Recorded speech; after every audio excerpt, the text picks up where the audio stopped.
নমস্কার বন্ধুরা, আমার চ্যানেলে সবাইকে আবার স্বাগত জানাই। আজকে শেয়ার করতে চলেছি চিকেনের একটা দারুণ ইউনিক আর ডেলিশিয়াস রেসিপি, চিকেন পোস্ত। কেমন করে বানাবেন চলুন দেখে নিন। কী কী উপকরণ লাগবে? প্রথমেই লাগবে পেঁয়াজ কুচি, কাঁচা লঙ্কা কুচি, টমেটো কুচি, ধনে পাতা কুচি আর কয়েক কোয়া গোটা রসুন, খানিকটা পোস্ত বাটা আর কিছুটা আদা, রসুন, কাঁচা লঙ্কা আমি মিক্সিতে পেস্ট করে নেব।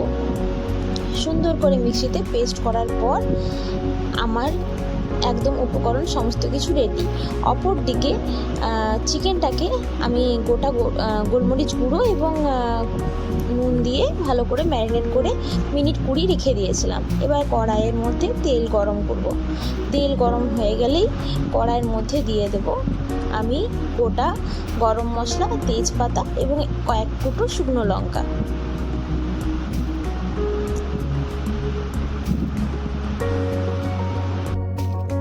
এবার একে একে পেঁয়াজ কুচি আর গোটা যে রসুনের কোয়াগুলো রেখেছিলাম আর চেরা কাঁচা লঙ্কাগুলো দিতে থাকবো।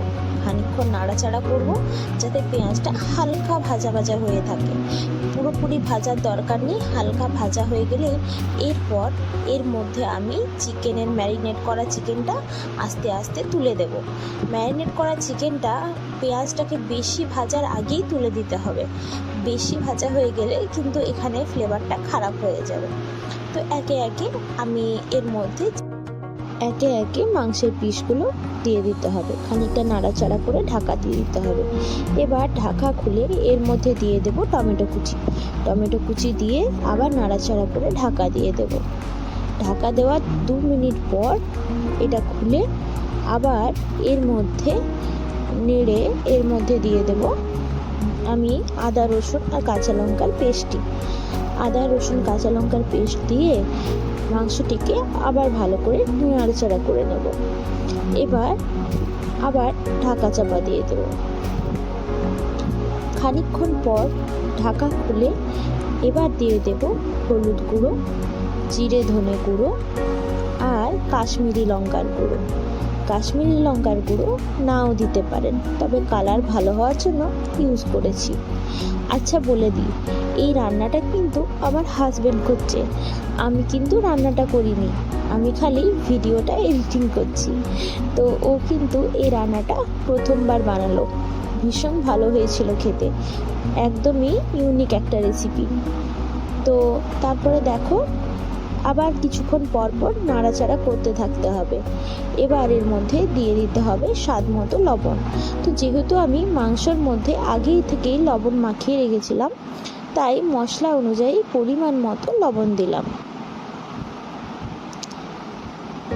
এবার কিছুক্ষণ পর আবার নাড়াচাড়া করে ঢাকা চাপা দিয়ে দিতে হবে। এইভাবে মিনিট 10 রান্না করতে হবে। তারপর এর মধ্যে দিয়ে দিতে হবে পোস্ত বাটা।